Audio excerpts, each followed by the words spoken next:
நீங்க என்ன கேட்டு திமுக தலைவர் ஸ்டாலின் இன்னைக்கு நடந்த கூட்டத்தப்ப நம்முடைய தயவோடு தான் அந்த ஆட்சி நடந்துகிட்டு இருக்கு. இந்த ஆட்சிக்கு விரைவில் முற்றுப்புள்ளி வைப்போம் அப்படின்னு சொல்லி பேசியிருக்காரு. இல்ல தொடர்ந்து அப்படி பேசிக்கிட்டு இருக்கிறதா நல்லது.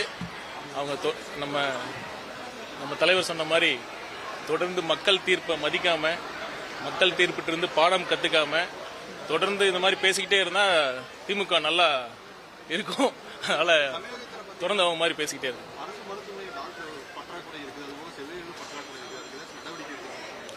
இல்ல தமிழகத்தை பொறுத்தவரை அரசு மருத்துவமனைகளில் மருத்துவர்கள் பற்றாக்குறை ரொம்ப கம்மியாக தான் இருக்கு. 99% மருத்துவர்கள் பற்றாக்குறை இல்லை.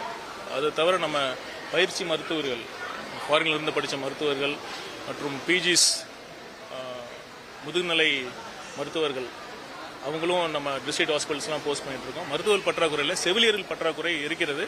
அதை பற்றி நாங்கள் பேசியிருக்கிறோம். கூடிய விரைவில் அதற்கான அப்பாயின்மெண்ட் ஆர்டர்ஸ்லாம் நாங்கள் பிளான் பண்ணிருக்கோம். நடந்த அமைச்சரவை கூட்டத்தில் 90 நிமிடங்கள்ல 430க்கு மேற்பட்ட திட்டங்கள் சம்பந்தமாக ஆலோசித்தோம் அப்படின்றாங்க. அது எப்படி அந்த 90 நிமிஷத்துல 430 திட்டங்களை எப்படி ஆலோசிக்க? ஃபர்ஸ்ட் புரிஞ்சுக்கங்க. அதாவது ஒரு தமிழ்நாட்டிற்கான தொலைநோக்கு திட்டங்கள் 436 திட்டங்களை பத்தி ஒரு பிராடான ஓவர்வியூ கொடுத்தாங்க. ஒரு 3 அறம் பொருள் இன்பம், அந்த 3 பிரிவுகளுக்கு கீழே எந்தெந்த மாதிரி துறைகளில் எந்த மாதிரி திட்டங்கள் இருக்குன்னு சொல்லிட்டு எல்லா திட்டங்களையும் சொல்லலை, ஒரு பிராட் அவுட்லைன் அந்த திட்டங்கள் பற்றியான ஒரு ஒரு கையேடு கொடுத்துருக்காங்க. ஸோ ஒவ்வொரு திட்டங்களும் நாங்கள் பேசல. தலைவர் அவர்கள் ஒரு ஒரு நீண்டகால ஒரு திட்டத்திற்கான ஒரு விஷனை கொடுத்துருக்காரு. அனைத்து திட்டங்களும் அதே மாதிரி கண்டிப்பாக அது முடியாது. 90 நிமிடங்களில் 406 திட்டங்கள் பற்றிலாம் நாங்கள் விரிவாக பேசல. அந்தந்த துறைக்கான திட்டங்கள் அந்தந்த கையேட்டில் இருக்குது. அந்த துறை சார்ந்த அமைச்சர்கள் அதை பார்த்து அது எப்படி தமிழ்நாட்டு மக்களுக்கு நல்ல முறையில் எடுத்து போகணுங்கிறது எங்களுக்கான அந்த உத்தரவை கொடுத்துருக்காரு. அதிமுக நிறைய பேர் சேர்ந்துருக்காங்க. இன்னைக்கு ராதாவர்கள் பேசும்போது அதிமுக எங்களுடைய தாய் இயக்கம் அப்படிங்கிறாரு. அது சரியான பொருள் சரியான வாதம் தானே? அது யாரு தாய் இயக்கம்? அதிமுக தாவேக்காக்கு தாய் இயக்கம் இல்ல, என்னன்னா அதிமுக மட்டும் இல்ல, பல்வேறு கட்சிகள் இருந்து இப்ப நம்ம தமிழக வெற்றி கழகத்தின் பக்கம் மக்கள் வந்துட்டு தான் இருக்காங்க. முன்னாள் அமைச்சர்கள், முன்னாள் சட்டமன்ற உறுப்பினர்கள், முன்னாள் நாடாளுமன்ற உறுப்பினர்கள் மற்றும் கழக நிர்வாகிகள் அனைவரும் தமிழக வெற்றி கழகத்தை நோக்கி வந்து கொண்டுதான் இருக்கிறார்கள். நாங்கள் ஒரு அரவணைக்கிறோம். பார்த்தீங்கன்னா அதிமுகவை பொறுத்தவரை ஏன் வராங்கன்னு உங்களுக்கே தெரியும். இந்த தேர்தலில் 108 தொகுதிகளில் டெபாசிட் இழந்திருக்காங்க. அவர் அதிமுக பொதுச் செயலாளர் அவர் எடுத்த முடிவு எல்லாமே தவறாக தான் போயிருக்கு. 2024 வேணான்னு சொன்னார், 2026 எலெக்ஷனில் பிஜேபியோட சேர்ந்தார்.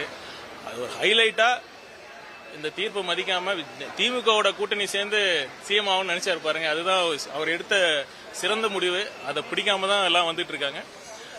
கூடிய விரைவில் அதிமுக எந்த நிலைமை இருக்குன்னு மக்கள் பார்க்க தான் போறாங்க. திமுகவுக்கும் தாவேக்காவுக்கும் போட்டி அப்படின்னு சொல்லிட்டு அதிமுக மட்டுமே குறி வச்சு காலி பண்ற மாதிரி இல்ல, களத்துல என்ன யதார்த்தமோ, களத்துல என்ன மக்கள் சூழல்ல மக்கள் மத்தியில் என்ன நிலவரமோ அதை தான் பேசுறோம். இப்ப ஒரு என்ன இருக்கிறதுங்க கரெக்டாக ஆர்டிகுலேட் பண்றதுங்க இருக்கும். என்ன நிலவரத்தை கரெக்டாக அந்த சிச்சுவேஷனை புரிஞ்சு என்ன களத்தில் நிலவரம் இருக்கிறது தெளிவாக ரொம்ப ஒரு தெளிவான ஒரு விஸ்டமோட சொல்லியிருக்காரு. அது கரெக்டாக களத்தில் எதிரொலிச்சது. அதுதான் நிலவரம். மருத்துவ பணியிடங்கள், மருத்துவ இடங்கள் குறித்த விவகாரம் அதில் நீதிமன்றம் போயிட்டோமா? அது என்ன சொல்லுங்க?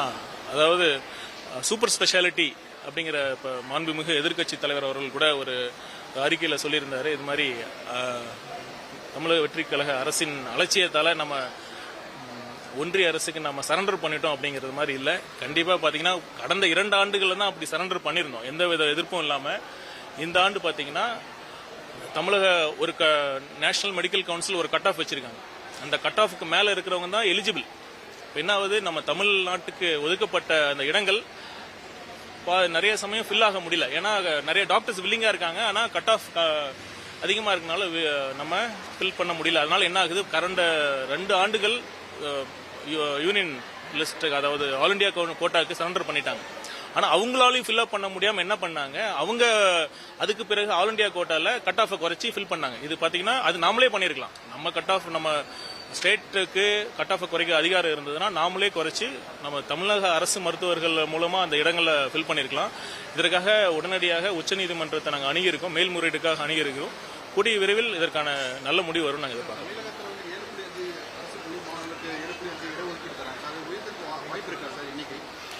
இல்லை இதை பள்ளி மாணவர்களுக்கு வந்து மருத்துவ கல்வி படிக்கணுங்கிற ஒரு நீண்ட நாள் ஆசை இருக்கும். அதுக்கு 7% அதிமுக அரசியல் கொண்டு வந்தாங்க. அது உயர்த்தப்படுறதுக்கு வாய்ப்புகள் இருக்கா? இல்லை, நீங்கள் உண்மையிலுமே பார்த்தீங்கன்னா கிராமப்புற மாணவர்கள், அதுவும் அடித்தட்டு மாணவர்கள், அவங்க ஒரு ஒரு சிட்டியில் ஒரு கான்வென்ட்டில் படிக்கிற மாணவர்களோட கம்பீட் பண்ணுறது உண்மையிலுமே கஷ்டம்தான். இந்த 7.5% இடஒதுக்கீடு உண்மையிலுமே அவங்களுக்கு ரொம்ப ஒரு பயனுள்ளதாக இருந்திருக்கு. அது உயர்த்துவதை பற்றி நான் முதலமைச்சரும் கலந்து பேசி உரிய முடிவு இருக்கு. சார், மழைக்கால தூங்கிய நிலையில் இப்போ அரசு மருத்துவமனைகளில் முன்னெச்சரிக்கை நடவடிக்கை மழைக்காலங்களில் தொற்று நோய் வர வாய்ப்பு இருக்குது. இதை பற்றி அடுத்த வாரம் அனைத்து மருத்துவக் கல்லூரி டீனோட ஒரு மீட்டிங் இருக்குது. அதற்கு அடுத்து இணை இயக்குநர்கள், துணை இயக்குநர்களோட நாங்கள் ஒரு கலந்தாலோசனை கூட்டம் கூட்டியிருக்கிறோம்.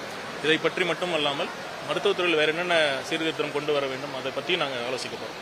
அண்ணாமலை புதிய இயக்கம் விஜயவர்களுக்கு மாற்று அண்ணாமலை தான் அப்படிங்கிற மாதிரி ஆதரவாளர்கள் சொல்லியிருக்காங்க. அந்த கட்சி உங்களுக்கு எப்படி ஒரு வலுவான போட்டியாக இருக்கும் அப்படிங்கிற மாதிரி நீங்கள் இல்லை, அரசியலில் யார் வேணாலும் வரலாம், அது ஒரு ஜனநாயக உரிமை. இப்போ என்னென்னா, எந்த கரை வேணாலும் மக்கள் மறந்துடுவாங்க. நான் பாஜக கரைப்படிந்த ஒரு இயக்கமாக இருந்தாலும் சரி, ஒரு தனி மனிதனாக இருந்தாலும் சரி, தமிழக மக்கள் கண்டிப்பாக ஏற்றுக்க மாட்டாங்க. பாஜக பல விதங்களில் முயற்சி பண்ணி தமிழகத்தில் தொடர் தோல்வினால திருப்பி இன்னொரு முயற்சி எடுத்திருக்காங்க. இப்போ நார்மலாக ஹிட்டான படம் ரீரிலீஸ் ஆனாலே மக்கள் பார்க்கறதுக்கு வர மாட்டாங்க. ஒரு சில பேரோட படம் தான் ரீரிலீஸ் பண்ணால் பார்க்க வருவாங்க. ஏற்கனவே பல முறை ஃப்ளாப் ஆன படத்தை திருப்பி வேற பேரை ரீரிலீஸ் பண்ணால் அது எப்படி எடுபடும் தெரியல. கண்டிப்பாக தோல்வி நிச்சயம் தான் பாஜக. ஒரு நாளில் பார்த்தீங்கன்னா 13 லட்சம் பேர் இணைஞ்சிருக்காங்க. அதுதான் பேசக்கூடிய விஷயமா இருக்குல்ல. தான் பாஜகவின் ஓட்டு வங்கி யாரெல்லாம் பாஜக ஓட்டு போட்டாங்களோ அந்த ஆதரவாளர், ரைட் விங் சப்போர்ட்டர்ஸ் எல்லாம் இணைஞ்சிருக்காங்க. அதில் இன்னும் பெரிய ஆச்சரியம் இல்லை. கேபி முனிசாமி என்ன சொல்லியிருக்காருன்னா, அதிமுகவும் திமுகவும் பங்காளிங்க, ஆனால் தாவேக்கத்துல சினிமா நடிப்பு ஒரு கட்சின்னு சொல்லியிருக்காரு. அவர் பேசின பேச்சுக்கு வந்து கேபி முனிசாமி பதில் சொல்லியிருக்காரு. தாவேக்கா அதிமுகவும் திமுகவும் பங்காளிங்க, ஆனால் தாவேக்கங்கிற வந்து அதனால தான் ஒன்றா சேர்ந்தாங்களா? சினிமா நடிகர் கட்சின்னு பல விமர்சனங்கள் வந்திருக்குங்க. ஒன்று புரிஞ்சுங்க, நான் பல மேடையில் சொல்லியிருக்கேன். அவர் தமிழக வெற்றி கழகத்தின் ஆதரவாளர்கள் வட்டம் சினிமா விஜய் அவர்களோட ரசிகர்கள் மட்டும் இல்லை.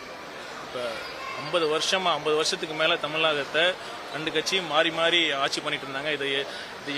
இந்த மாற்றா யாரும் வரமாட்டாங்கன்னு மக்கள் ஏங்கிட்டு இருக்கிறப்ப தன் உச்சத்தில் இருந்த பொசிஷன்ல இருந்து வந்து துணிச்சலா இந்த இடத்துக்கு நம்ம வரணும் அப்படின்னு முதல் மாநாட்டிலேயே ஒரே சமயத்தில் திமுகவையும் பாஜகவையும் எதிர்க்கிற துணிச்சல் இருந்த காரணத்தினால தான் மக்கள் அவரை ஒரு தலைவராக ஏற்றுக்கிட்டாங்க.